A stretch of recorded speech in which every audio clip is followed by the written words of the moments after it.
Good day, grade 9. So for today, we will have the discussion of our lesson 6, Nature of Roots of Quadratic Equation. Let's start. Remember our quadratic formula in solving quadratic equation. We have this: x is equal to negative b, positive and negative square root of b squared minus 4ac all over 2a. And the radicand here, b squared minus 4ac, is called the discriminant. So what is a discriminant? If the discriminant is known, one can immediately determine the nature or characteristics of the roots even without solving the quadratic equation. Let us study this table. Okay, let D be our discriminant, b squared minus 4ac. So we have here the nature of the discriminant, the nature of the square root of discriminant, and the roots and their nature. So there are three possible values of our discriminant. It could be 0, greater than 0, or less than 0. So, iisa-isahin natin yung tatlong to. Let's first have this. If the discriminant is equal to 0, then the nature of the square root of the discriminant is also 0. And for the roots and their nature, we have there are two real number roots that are equal. Next, what if the discriminant is greater than 0? Or simply, the discriminant is positive. So there are two possible ways or possible values. The discriminant is a perfect square or the discriminant is not a perfect square. So pag-aralan muna natin itong una. If the discriminant is greater than 0 and a perfect square, then the nature of the square root of the discriminant is a positive rational number. And for the roots and their nature, we have there are two unequal rational roots. While if the discriminant is greater than 0 and not a perfect square, then the nature of the square root of the discriminant is irrational. And for the roots and their nature, we have there are two unequal irrational roots. Okay, see the difference? Last, we have the discriminant is less than 0, or simply the discriminant is negative. This time, the nature of the square root of discriminant is not a real number. And for the roots and their nature, we have there are two non-real roots. Okay? So, para mas maintindihan natin ang sinasabi ng table na to, let's have some examples. Describe the roots of x squared minus 4x plus 4 equals 0. First step na gagawin natin is to determine the values of a, b, and c. So, in this equation, our a is 1, b is negative 4, and c is positive 4. Then, find the value of the discriminant using b squared minus 4ac. So, substitution tayo. We have negative 4 squared minus 4 times 1 times 4. We have d is equal to negative 4 squared is 16. Negative 4 times 1 is negative 4. Negative 4 times 1 is negative 4. Times 4 is negative 16. So, we have here 16 minus 16. And 16 minus 16 is obviously 0. So, meaning the value of our discriminant is equal to 0. And balik lang tayo dun sa table. Sabi dito, if the discriminant is equal to 0, then the roots and their nature, we have there are two real number roots that are equal. So, prove na nga natin na ang roots ng equation na to ay real numbers and equal. So, we will be using the quadratic formula. Puprove lang natin kung tama yung sinasabi ng table. So, we have this, then substitution tayo. We have 4 plus and negative 0 all over 2. Then, find the values of x. We have x is equal to 4 plus 0 all over 2 and x is equal to 4 minus 0 over 2. Simplify. 4 plus 0 is 4 over 2 and 4 over 2 is simply 2. How about this one? We have 4 minus 0 is 4 over 2, which is also equal to 2. So, ibig sabihin, tama na ang roots ng equation na to are real numbers and are equal.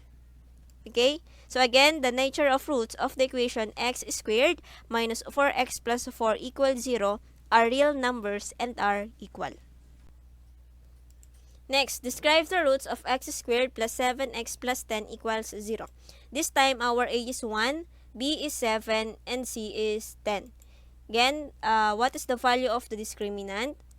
Let us find out using b squared minus 4ac. Substitution, we have this equal to 7 squared minus 4 times 1 times 10. D is equal to 7 squared is 49 minus 4 times 1 is 4 times 10 is 40. So we have 49 minus 40 is 9. So this time, our discriminant is greater than 0. And specifically, it is a perfect square. So, base sa table natin kanina, if the discriminant is a perfect square, then the roots and their nature are, there are two unequal rational roots. Okay? So, prove lang natin. Alamin natin ang roots ng equation na to. Again, using the quadratic formula. Substitution tayo, we have negative 7, positive, and negative square root of 9 all over 2 times 1. So, we have negative 7, positive, and negative 3 all over 2. So, for our x value, we have negative 7 plus 3 over 2 and negative 7 minus 3 all over 2. Then, simplifying, we have negative 7 plus 3 is negative 4 all over 2 or simply negative 2.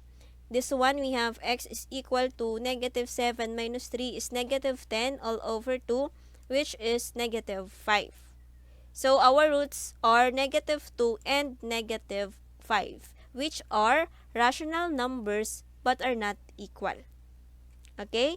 So, the nature of roots of the equation x squared equals 7x plus 10 equals 0 are rational numbers but are not equal. Okay pa. Next example, describe the roots of x squared plus 6x plus 3 equals 0. Our a this time is 1, b is 6, and c is 3. Then, find the value of the discriminant using b squared minus 4ac. So, discriminant is equal to 6 squared minus 4 times 1 times 3. 6 squared is equal to 36. Negative 4 times 1 is negative 4. Times 3 is negative 12.